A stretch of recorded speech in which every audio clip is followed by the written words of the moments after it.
बहुत छोटे से गांव की बात है, जहां तारा अपने चाचा चाची के साथ रहा करती थी।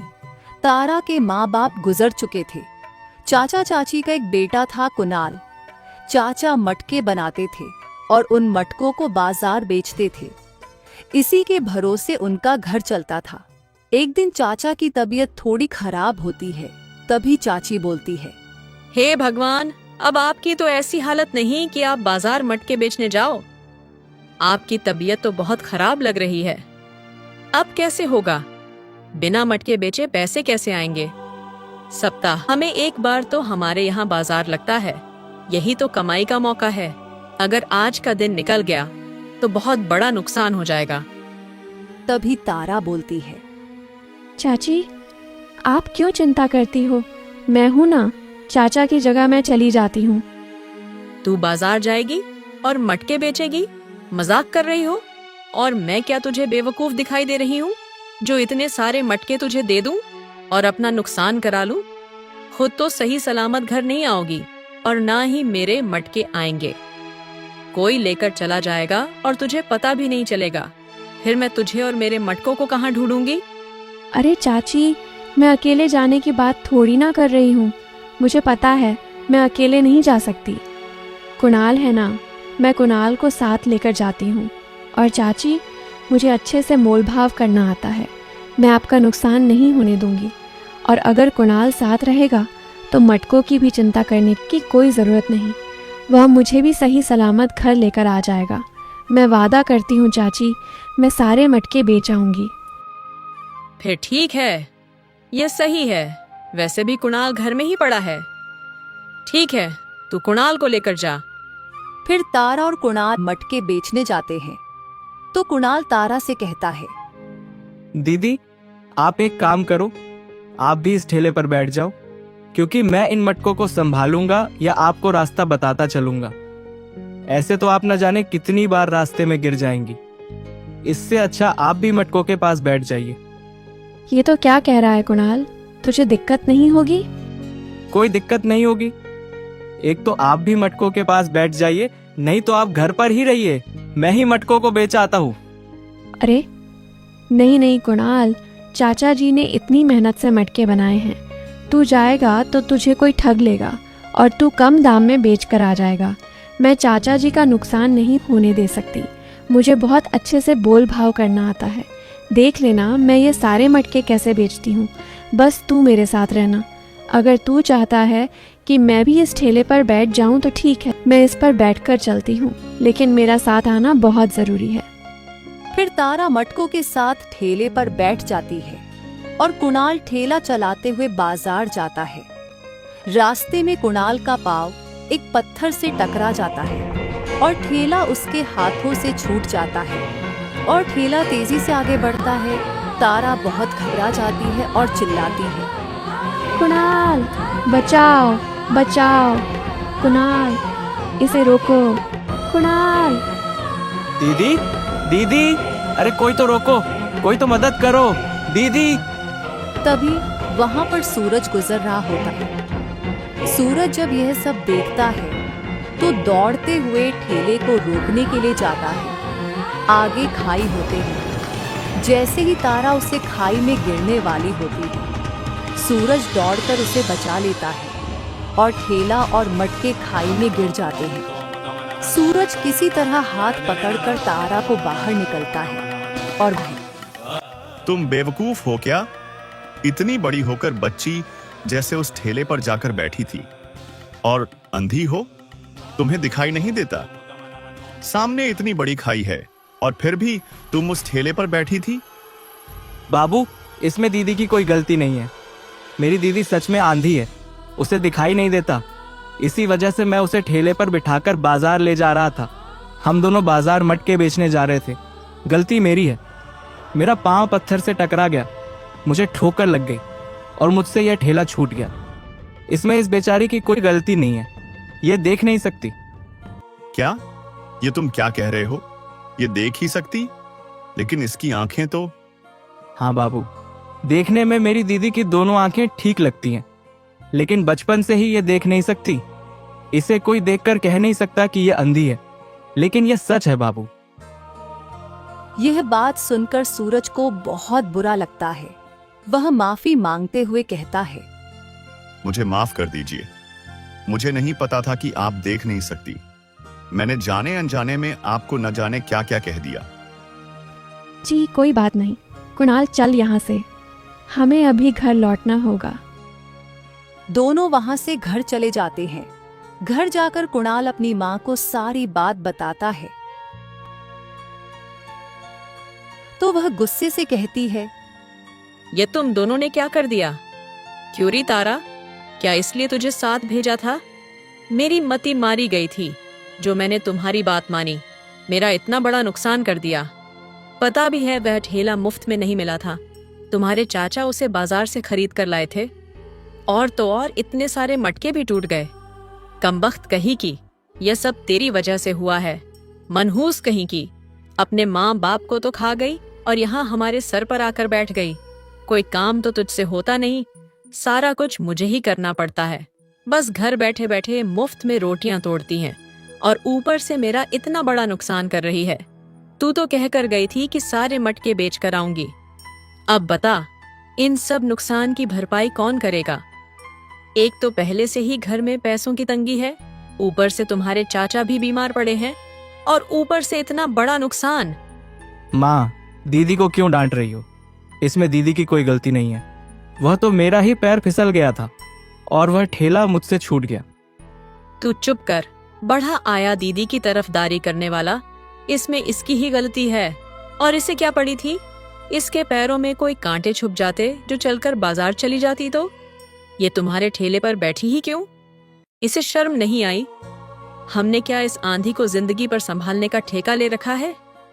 एक तो इसकी वजह से इतना बड़ा नुकसान हो गया और तू ऊपर से इसकी तरफदारी कर रहा है।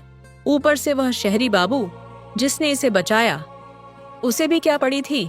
ज्यादा से ज्यादा क्या होता? खाई में गिर जाती ना। अगर मर जाती तो हमारे सर से तो बोझ ही उतर जाता।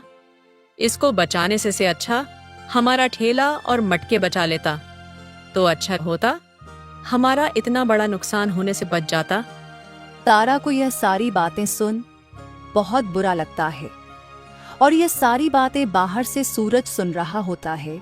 वह सोचता है, मैं तो उस लड़की की पायल देने आया था जो वहां गिर गई थी। मुझे लगता है इस वक्त मेरा अंदर जाना सही नहीं होगा। पहले से ही यह चाची तो बहुत गुस्से में लग रही है।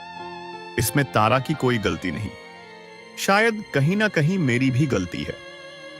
मैंने तारा को तो बचा लिया, लेकिन वह ठेला मेरे हाथ से छूट गया। ठेले को भी बचा लेता तो तारा को इतना कुछ सुनना पड़ता। सूरज वहां से चला जाता है और फिर दूसरे दिन सूरज तारा के घर जाता है और चाची को आवाज देकर बाहर बुलाता है और नया ठेला दिखाते हुए कहता है, नमस्ते चाची, मैं सूरज हूं। कल मैंने ही तारा की जान बचाई थी और मुझे माफ कर देना चाची, मेरी वजह से आपका ठेला खाई में गिर गया। मैं माफी के बदले आपके लिए नया ठेला लेकर आया हूं, इसे ले लीजिए। नया ठेला देखकर चाची बहुत खुश हो जाती है।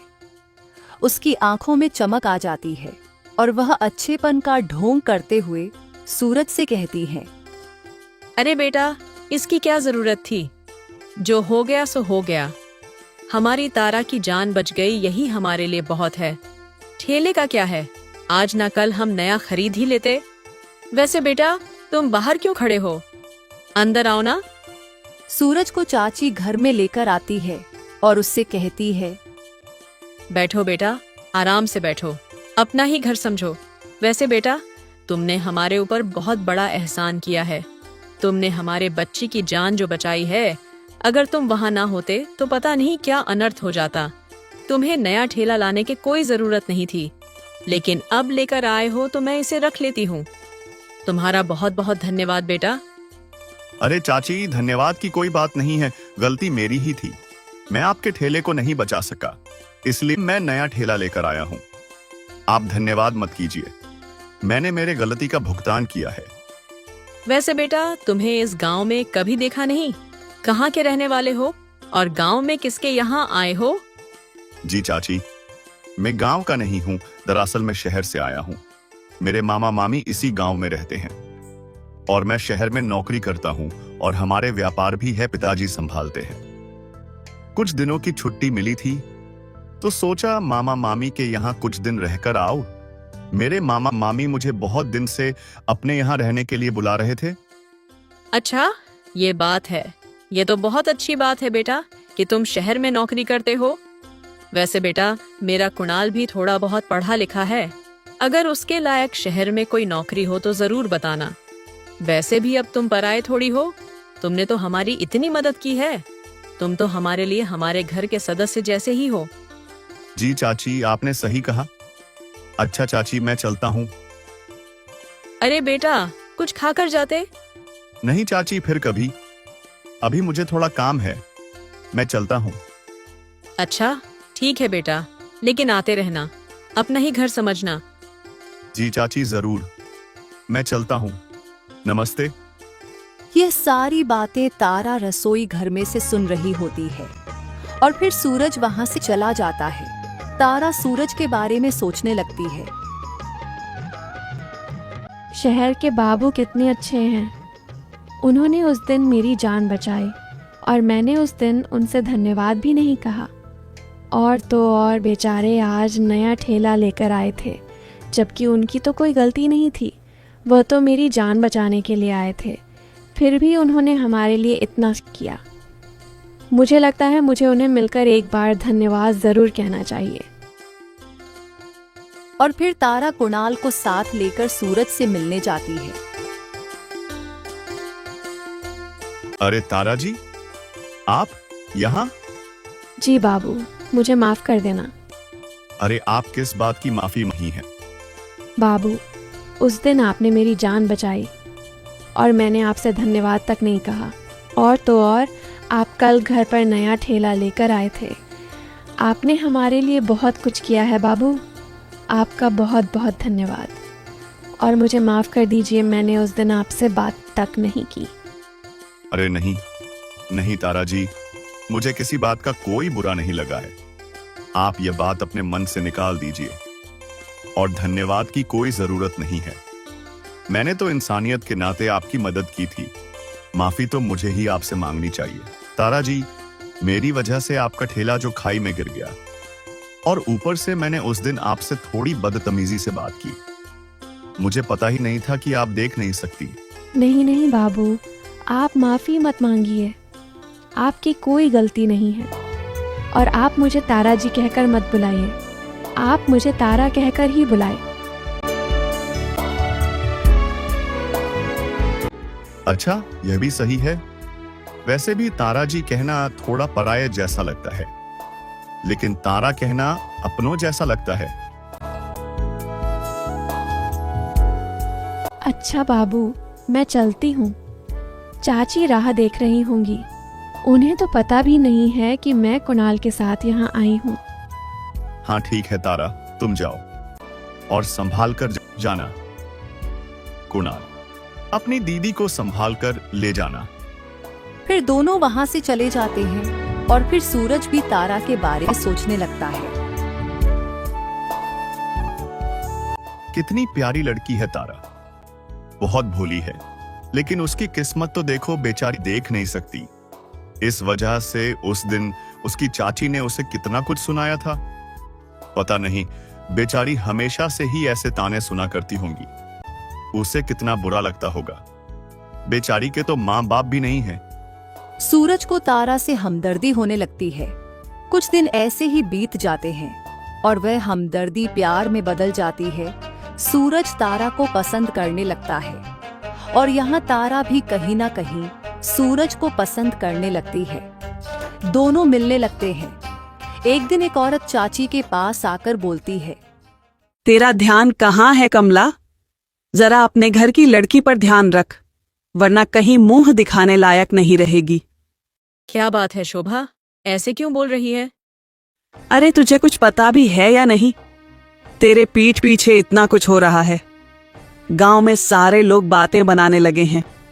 ऐसे तो तेरा लोगों के घर पर बड़ा ध्यान रहता है और खुद के ही घर में अंधेरा है। देख लो। अरे बहन, मैं तारा की बात कर रही हूँ। तुम्हारी तारा कोई भोली भाली नहीं है। तुम्हारे पीठ पीछे वह उस शहरी बाबू के साथ मुंह काला कर रही है। तुझे पता है, गांव के लोगों ने उन्हें साथ बात करते हुए देखा है, एक बार नहीं कई बार। वह आए दिन उससे मिलती है। उसके लगाम जरा कस के रख कमला, नहीं तो गांव में मुंह दिखाने लायक नहीं रहेगी। हम तो सोचते थे भोली भाली है, लेकिन देख लो यह अंधी क्या गुल खिला रही है। देख कमला, तू अपनी है इसलिए कह रही हूं। एक तो वह अंधी है, उसके लिए रिश्ता तो आने से रहा, और जैसे तैसे रिश्ता आएगा भी तो उसके ऐसी हरकतों की वजह से कोई उससे शादी नहीं करेगा। ये सुन चाची का खून खौल जाता है। वह बोलती है, अच्छा, तो यह अंधी हमारे पीठ पीछे ये गुल खिला रही है। जब से आई है तब से मुफ्त में रोटियां तोड़ रही हैं। इस अंधी से कोई काम तो होता नहीं, ऊपर से गांव में हमारी बदनामी कर रही है। मैंने तो सोचा भी नहीं था कि यह लड़की ऐसे भी गुल खिला सकती है। आ जाने दो उसे, हड्डी पसली ना तोड़ दी उसकी तो मेरा भी नाम कमला नहीं।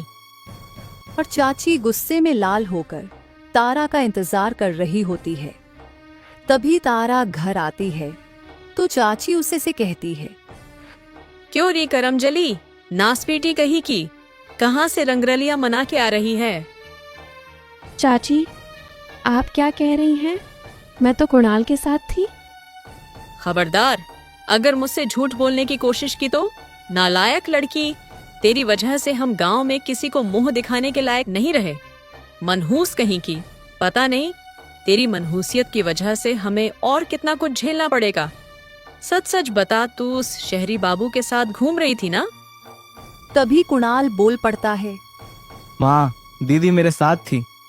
मैं दीदी को बाहर घूमने लेकर गया था। तू चुप कर, दीदी का चमचा। पता नहीं इस मनहूस ने तुझ पर क्या जादू कर दिया है। जब देखो तब इसकी तरफदारी करता रहता है। चाची ये सब बातें कह रही होती है। तभी वहां पर सूरज आ जाता है और चाची से कहता है, नमस्ते चाची जी, आप इन दोनों को मत डांटिए। मुझे आपसे कुछ जरूरी बात करनी है। इसमें तारा की और कुणाल की कोई गलती नहीं है। अरे आप आइए आइए, आपकी ही कमी थी। इन सब में सबसे बड़ा हाथ तो आपका ही है। अच्छा हुआ आप खुद आ गए, नहीं तो मैं आपके पास आने ही वाली थी। ए तारा की बच्ची, जा अंदर जा, तेरा यहाँ कोई काम नहीं है। और कुणाल, तू भी जा, मुझे इनसे अकेले में बात करनी है। तारा और कुणाल वहां से चले जाते हैं। चाची सूरज से कहती है, देखो शहरी बाबू, यह सब तुम्हारे शहर में चलता होगा, हमारे गांव में नहीं। हमारी इस गांव में बहुत इज्जत है। उस इज्जत को उछलने की कोशिश मत करो। पहले ही इसके अंधेपन की वजह से हमें बहुत कुछ झेलना पड़ता है। आज तक गांव में किसी की मजाल नहीं हुई जो हमारे संस्कारों पर और हमारी बेटियों पर उंगली उठाए, लेकिन आज सिर्फ आपकी वजह से हम पर उंगली उठ रही है। लोग न जाने तारा के बारे में क्या क्या बोलने लगे हैं। ये सब आपकी वजह से हुआ है। चाची, मैं आपसे माफी मांगता हूँ, लेकिन मैं आपसे कहना चाहता हूँ कि मैंने यह सब आपकी इज्जत को ठेस पहुंचाने के लिए नहीं किया। चाची, मैं सचमुच तारा को बहुत पसंद करता हूँ, और मैं यह सिर्फ कहने के लिए नहीं कह रहा हूँ। मैं तारा से शादी करना चाहता हूँ। मैं उसे दुनिया भर की खुशी देना चाहता हूँ। ये तुम क्या कह रहे हो? तुम तो शहर के पढ़े लिखे बाबू हो, और तुम हमारी बेटी से शादी करोगे, वह भी एक अंधी लड़की से? मुझे इस बात पर यकीन नहीं हो रहा। चाची, मैं सच कह रहा हूँ, मुझ पर यकीन कीजिए। मैं सचमुच तारा को बहुत पसंद करता हूँ, और मैं आपसे वादा करता हूँ चाची, मैं तारा के अंधेपन का भी इलाज करूंगा। शहर में बड़े बड़े अस्पताल है, बहुत अच्छे अच्छे डॉक्टर हैं जो तारा का इलाज कर सकते हैं। मैं दुनिया भर के अच्छे अच्छे डॉक्टर को तारा को दिखाऊंगा, और मुझे यकीन है तारा एक दिन दुनिया जरूर देखेगी। चाची, मेरे पास पैसों की कोई कमी नहीं है। मैं अपने माता पिता की इकलौती संतान हूं, और जहां तक मैं मेरे माता पिता को जानता हूं, मेरी पसंद ही उनकी पसंद होगी। उन्हें भी कोई ऐतराज नहीं होगा। ये सब सुनकर चाची सोच में पड़ जाती है। अरे वाह, ये बेवकूफ शहरी बाबू तो इस अंधी लड़की से शादी करने के लिए तैयार हो गया। पता नहीं इसने उस अंधी में क्या देख लिया जो एक आंधी लड़की से शादी करना चाहता है। चाहे जो कुछ भी देखा हो, यह बस शादी करके चली जाए मेरी बला से। वैसे भी इसका बोझ हम कल कब तक उठाते रहेंगे, और उसके इलाज के लिए हमें पैसे भी देने नहीं होंगे। वह सारा खर्चा भी यही देख लेगा। बहुत पैसे वाला जो है, और इन पैसों वालों से रिश्ता जुड़ गया तो हम भी अपना काम निकाल सकते हैं, और तो और दहेज के पैसे भी बच जाएंगे। नहीं तो इस अंधी लड़की से शादी करने के लिए न जाने हमें कितना दहेज देना पड़ता। और एक बार तारा यहाँ से चली गई तो तारा के नाम से उसके पिताजी ने जो जमीन छोड़ी है वह भी हमारी हो जाएगी। वैसे भी तारा को फिर उन जमीन की क्या जरूरत। अच्छा मौका है, हाँ कर देती हूँ। क्या तुम सच कह रहे हो बेटा? मुझे तो यकीन ही नहीं हो रहा। मुझे तो लगा तुम मेरी तारा को ऐसे ही बदनाम कर रहे हो। मुझे माफ कर देना बेटा, मैंने अनजाने में तुम्हें बहुत कुछ कह दिया। मुझे तो पता ही नहीं था कि तुम तारा से शादी करना चाहते हो। हमारे बच्ची का इलाज हो जाएगा, उसका घर बस जाएगा। मुझे इससे ज्यादा और क्या चाहिए। मैं आज बहुत खुश हूँ। तुम्हारा बहुत बहुत धन्यवाद बेटा, तुम सचमुच बहुत अच्छे हो। नहीं तो आजकल के जमाने में तुम्हारे जैसे लड़के मिलते ही कहाँ हैं। चाची, आप तारा की बिल्कुल भी फिक्र मत करिए। अब तारा की पूरी जिम्मेदारी मैं लेता हूँ। ये सब बातें सुन तारा की भी आंखें भर आती है। वह बहुत खुश हो जाती है। फिर अगले दिन सूरज तारा से मिलकर तारा से कहता है, तारा, मुझे अब शहर लौटना होगा। मुझे वापस जाकर अपने माता पिता से भी यह बात कहनी है कि मैं उनके लिए बहू ढूंढ ली है। मैं जल्द से जल्द उन्हें यह बात बताना चाहता हूँ। और तुम फिक्र मत करो तारा, हमारी शादी से पहले मैं तुम्हारा इलाज करवाऊंगा। अब मुझे जाना होगा, मैं बहुत जल्द लौट आऊंगा। ठीक है बाबू, मैं आपका इंतजार करूंगी। फिर सूरज शहर वापस लौट जाता है और उसके 2-4 दिन बाद ही गांव का एक आवारा लड़का छगन तारा को अकेला देख उसके पास जाता है और बोलता है, अरे ओ तारा, कैसी हो मेरी रानी? तुझे इतने दिनों के बाद देख रहा हूं। आज मेरे कलेजे को ठंडक पहुंची है। मैंने तुझे बहुत याद किया। छगन, तू यहाँ क्यों आया है? निकल जा मेरे घर से। चाचा चाची घर पर नहीं है, निकल यहाँ से। क्या सच्ची में चाचा चाची घर पर नहीं है? यह तो बहुत अच्छी बात है। इसका मतलब इस घर में हम सिर्फ दोनों ही हैं। मैं तो कब से इस मौके की तलाश में था। आज मुझे वह मौका मिल ही गया। आज तुझे मुझसे कोई नहीं बचा सकता। बदतमीज कहीं के, निकल जा इस घर से। मेरे पास आने की कोशिश भी मत करना, दूर रहे मुझसे। छगन तारा से बदतमीजी कर रहा होता है। तभी चाची घर पर आती है और गुस्से से छगन से कहती है, नास पीटे कहीं के, तू जेल से कब छूटा और तेरी हिम्मत कैसे हुई हमारे घर में घुसने की? निकल जा इस घर से। मैं तो कल ही जेल से आया हूं। बहुत दिन से तारा से मुलाकात नहीं हुई थी।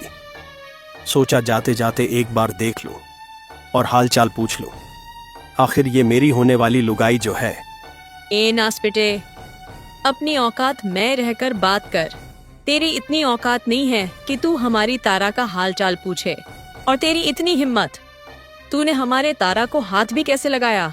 उसे छूने की कोशिश भी मत करना, समझा? तेरी कोई औकात नहीं है, आवारा कहीं का। चल निकल यहाँ से, और दोबारा यहाँ दिखा तो तेरी टांगे तोड़ कर रख दूंगी। चल भाग यहाँ से। क्यों रे चाची, तेरे तेवर कुछ बदले बदले नजर आ रहे हैं। जेल जाने से पहले तो तूने ही मुझसे वादा किया था कि जब मैं जेल से छुटकर आऊंगा तब तू तारा की शादी मुझे करवाएगी।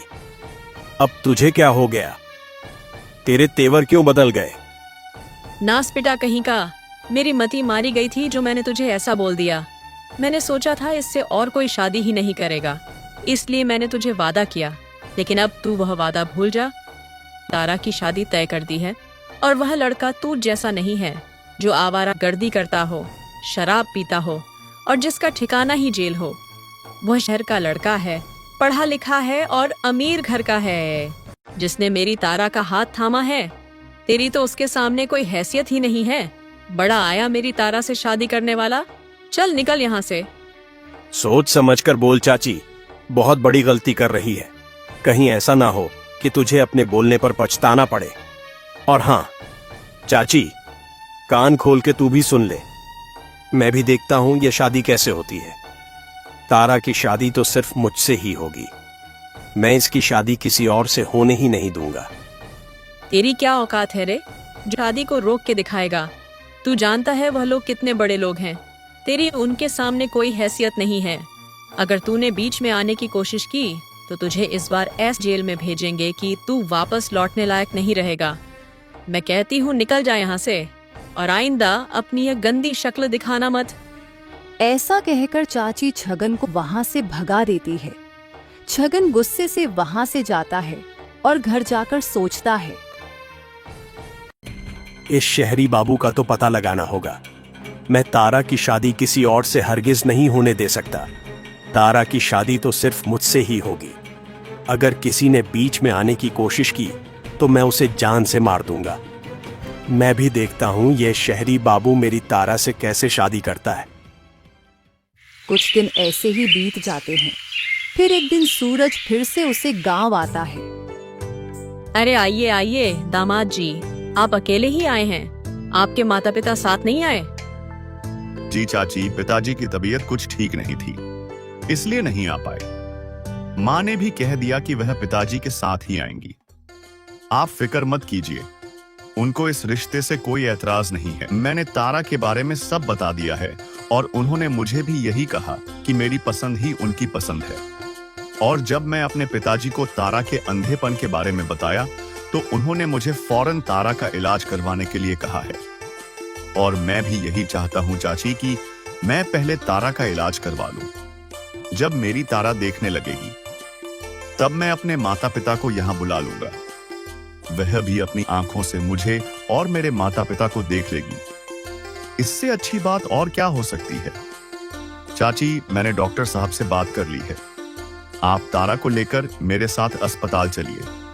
ये बात सुनकर चाची और चाचा बहुत खुश हो जाते हैं और फिर तारा को लेकर सारे लोग अस्पताल जाते हैं। डॉक्टर साहब तारा की जांच करते हैं। तभी सूरज चाची को बहुत बड़ी रकम बैग में देते हुए कहता है, चाची, आप ये पैसे रखिए। डॉक्टर साहब ने कल ये पैसे अस्पताल में जमा करने के लिए कहा है और कल ही तारा का ऑपरेशन भी किया जाएगा। तब तक के पैसे आप अपने पास रखें। माफ करना चाची, पिताजी के व्यापार के सिलसिले में मुझे शहर के बाहर जाना पड़ रहा है और वह बहुत जरूरी है। मैं जानता हूं मुझे तारा के पास रहना चाहिए था, लेकिन अगर पिताजी बीमार ना होते तो वहीं चले जाते। अरे कोई बात नहीं बेटा, तुम माफी मत मांगो।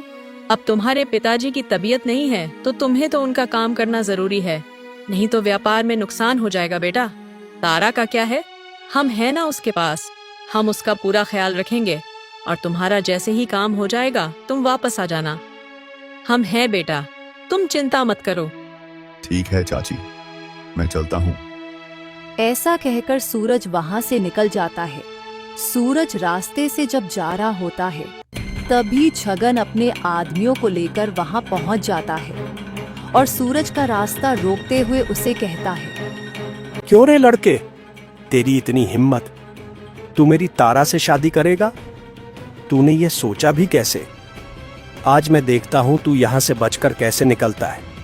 मेरे होते हुए तारा से कोई शादी नहीं कर सकता और जो कोई भी हमारे बीच आएगा मैं उसका यही हश्र करूंगा जो आज तुम्हारा होगा। कौन हो तुम और ये क्या कह रहे हो? मेरा रास्ता छोड़ो। और छगन और उसके आदमी सूरज को मारने लगते हैं। सूरज जख्मी हो जाता है और बेहोश हो जाता है। लगता है मर गया। अच्छा हुआ, मेरे रास्ते का कांटा निकल गया।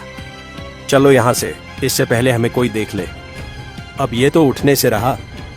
और वह लोग वहां से चले जाते हैं और उनमें से एक आदमी तारा के घर जाकर बोलता है, चाची, चाची, गजब हो गया। आप लोग को पता है, वह जो शहरी बाबू जिससे आपने तारा की शादी तय की थी उसकी मृत्यु हो गई। ये बात सुनकर चाचा चाची को बहुत बड़ा झटका लगता है और वह कहते हैं, ये तू क्या कह रहा है? ये कैसे हो सकता है? वह तो शहर किसी काम से गए थे, उनकी मृत्यु कैसे हो सकती है? तू होश में तो है? हाँ चाची, मैं पूरे होश में हूँ।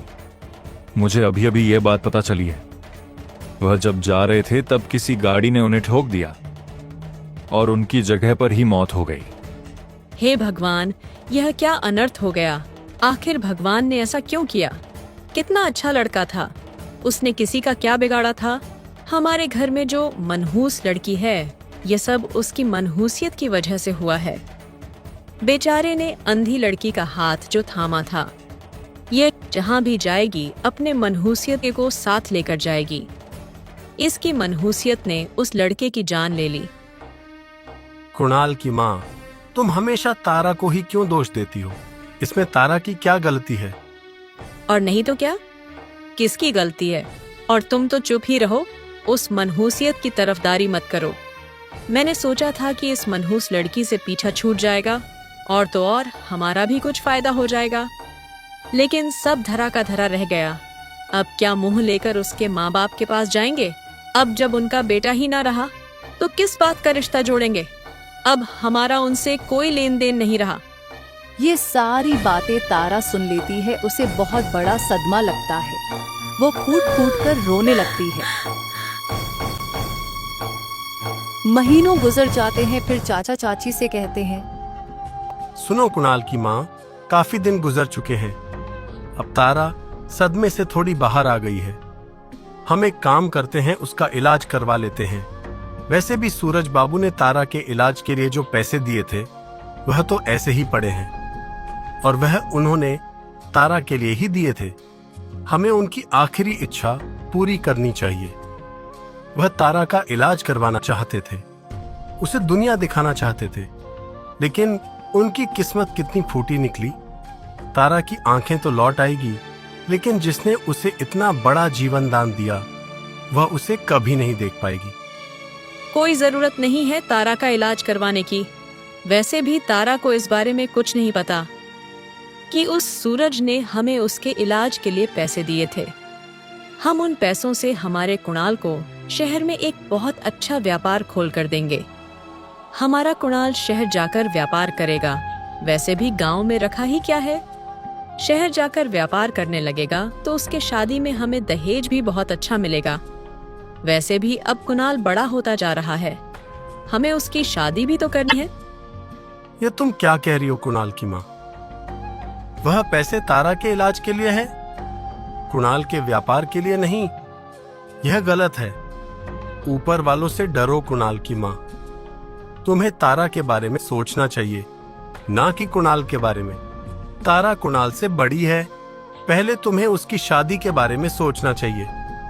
मैंने आपसे कोई सलाह नहीं मांगी। मैंने एक बार कह दिया सो कह दिया।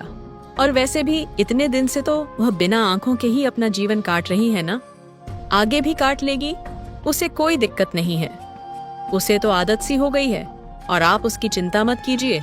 मैं तारा के बारे में सोच लिया है। हम तारा को जल्द से जल्द शादी करके उसके घर विदा कर देंगे। मेरे नजर में उसके लायक एक रिश्ता है और फिर उसके बाद ही कुणाल शहर व्यापार करने जाएगा। फिर तो ठीक है ना? चाची चाचा की एक बात भी नहीं सुनती। चाचा उसके सामने कुछ बोल नहीं पाते और फिर दूसरे ही दिन चाची छगन के पास जाकर बोलती है, कैसे हो छगन बेटा? अरे चाची, तू और यहाँ, और आज भी तेरे तेवर अचानक इतने कैसे बदल गए? उस दिन तो बड़ा गाली दे देकर बात कर रही थी, और आज छगन बेटा, ये कैसे हो गया चाची? मैं अपनी गलती की माफी मांगने आई हूँ बेटा, मुझे उस दिन के लिए माफ कर दे। इसमें मेरी कोई गलती नहीं थी। वह शहरी बाबू ने मेरे कान भर दिए थे। मैं उसकी बातों में आ गई। मैंने सोचा कि मेरी तारा उसके पास खुश रहेगी। बस मैंने यह सब कुछ तारा के लिए किया। नहीं तो मैं तुझे तो अच्छे से जानती हूँ। तू भले ही शराब पीता है, जुआ खेलता है, लेकिन दिल का बड़ा ही अच्छा है और मेरी तारा को उस शहरी बाबू से कई ज्यादा प्यार करता है। मैंने इस बारे में बहुत सोचा। फिर मुझे लगा कि तारा को तुमसे अच्छा लड़का मिल ही नहीं सकता। भले ही तुम्हारे पास रुपए पैसे नहीं है, लेकिन तुम तारा से बहुत प्यार करते हो और उसे खुश रखोगे। मुझे माफ कर दे बेटा और मेरी तारा को अपना ले। क्या बात कर रही है चाची? कहीं मैं सपना तो नहीं देख रहा? ये सब सच में हो रहा है क्या? एक बार और कहना तो, शायद मैंने कुछ गलत सुन लिया होगा। यह सच है बेटा, मैं सच में कह रही हूँ। मेरी तारा को अपना ले। अरे वाह चाची, तूने तो आज दिल खुश कर दिया। आज तो मेरी मनमुराद पूरी हो गई। ठीक है चाची, तारा से शादी करने के लिए मैं तो कब से राजी हूं। जियो बेटा, झुक झुक जियो। मैं चलती हूँ, मुझे यह खुशखबरी तारा को भी देनी है। घर जाकर चाची तारा को सारी बात बताती है। तारा को ये बात सुन बहुत बड़ा धक्का लगता है। ये आप क्या कह रहे हैं चाची? मैं उससे शादी हरगिज नहीं करूंगी। आप तो जानती हैं ना वह कैसा लड़का है। फिर भी आपने ऐसा क्यों किया? मैं उससे शादी नहीं करूंगी। उससे क्या, मैं किसी से शादी नहीं करूंगी। ए लड़की, ज्यादा नाटक मत कर। तुझे क्या हमने जिंदगी भर पालने का ठेका ले रखा है? और तू लड़का नहीं, लड़की है। भूल मत, तुझे कभी ना कभी तो किसी से शादी करनी ही होगी ना। और तू तो शुक्र मना कि उस छगन में तुझसे शादी करने के लिए हाँ कर दी है। नहीं तो दुनिया भर में तेरी इतनी बदनामी हो रखी है कि तुझसे कोई शादी नहीं करेगा। ऊपर से तू कोई आसमान से आई हुई परी नहीं है जो लोग तुझसे शादी करने के लिए मरे जाए। वो छगन तू अंधी होने के बाद भी तुझसे शादी करने के लिए तैयार है। यही बड़ी बात है। नहीं तो जिंदगी भर तुझे बिना शादी के ही रहना होगा। और हाँ, मुझ में और तेरे चाचा में इतनी ताकत नहीं कि तुझे जिंदगी भर पाल सके। तुझे ये शादी तो करनी ही होगी। अगर तू ज्यादा नखरे करेंगी तो निकल जा मेरे घर से। फिर तुझे जहाँ जाना है जा, तुझे कुछ नहीं कहूंगी। तारा को ये सारी बातें सुन बहुत बुरा लगता है। वह कुछ नहीं बोल पाती। वह मजबूरन शादी के लिए मान जाती है। शादी की तैयारी होने लगती है। तभी एक दिन कुछ ऐसा होता है जिस दिन की किसी ने कल्पना भी नहीं की होती। सूरज अपने पिता के साथ पुलिस को भी लेकर आता है और कहता है, इंस्पेक्टर साहब, गिरफ्तार कर लीजिए। इस छगन ने मुझे जान से मारने की कोशिश की है। तू यहां कैसे? तू तो मर गया था। तू बच कैसे गया? तुमने तो मुझे मारने में कोई कसर नहीं छोड़ी थी, लेकिन ऊपर वाला मेरे साथ था। और जिसके साथ ऊपर वाला होता है, कोई भी माई का लाल उसका बाल भी बाका नहीं कर सकता। सूरज को जिंदा देख चाची को भी बहुत बड़ा धक्का लगता है और सूरज की आवाज सुन तारा दौड़कर बाहर आती है। सूरज बाबू, आप जिंदा हैं? हाँ तारा, मैं जिंदा हूँ और बिल्कुल ठीक हूँ। और ये सब यहाँ क्या हो रहा है? किसकी शादी की तैयारी हो रही है? और चाची, आपने तारा इलाज नहीं करवाया। अब तक तो तारा इलाज हो जाना चाहिए था। चाची है सारी बातें सुनकर हकी बकी रह जाती है और घबरा जाती है। वह कुछ भी नहीं बोल पाती। तभी चाचा बोलता है, सूरज बेटे, इस नीच और लालची औरत से क्या पूछते हो? और तारा को तो कुछ भी नहीं पता कि तुमने उसके इलाज के लिए पैसे भी दिए थे। दरअसल हमें किसी से पता चला कि तुम्हारी मौत हो चुकी है। बेटा, हम तो पूरी तरह से टूट गए थे। और उसके बाद तुम्हारे चाची ने लालच के चलते तुमने जो पैसे दिए थे वह रख लिए और तारा का इलाज नहीं करवाया। और तो और, वह तारा से अपना पीछा छुड़वाना चाहती थी, इसलिए उसने इस आवारा लड़के से तारा की शादी तय कर दी। हम तो सोच भी नहीं सकते थे बेटा कि इस छगन ने तुम्हारी जान लेने की कोशिश की थी। अच्छा हुआ बेटा तुम लौट आए। भगवान का लाख लाख शुक्र है जो तुम्हें कुछ नहीं हुआ। ये सारी बातें सुनकर सबको बहुत बड़ा धक्का लगता है। सूरज कहता है, चाची, ये आपने अच्छा नहीं किया। मैंने आप पे यकीन किया था। मैंने वह पैसे तारा के इलाज के लिए दिए थे, फिर भी आपने ऐसा किया। और तो और, आप तारा की शादी ऐसे लड़के से करवाना चाहती थी जो कितना घटिया है। वह तो अच्छा हुआ मैं सही समय पर आ गया। शायद भगवान भी कहीं ना कहीं मेरे साथ है। इसलिए उस दिन भगवान ने मेरी जान बचा ली। इतने दिनों तक मेरा इलाज चल रहा था, इसलिए मैं लौट नहीं पाया। मुझे माफ कर दे बेटा, मुझसे गलती हो गई। मैं लालच में आ गई थी। मैं बहुत बड़ी पापी हूँ। मुझे तुम लोग जो सजा दोगे मंजूर है, लेकिन मुझे माफ कर दीजिए। पता नहीं मुझे क्या हो गया था, मेरी मत ही मारी गई थी जो मैंने ऐसा किया। मुझे माफ कर दीजिए। सूरज बेटा, मैं तुमसे वादा करती हूँ, हम कल ही तारा का इलाज करवाएंगे और जल्द से जल्द खुशी खुशी तुम दोनों की शादी भी करवाएंगे। फिर चाची तारा से भी माफी मांगती है और तारा अपनी चाची को माफ भी कर देती है।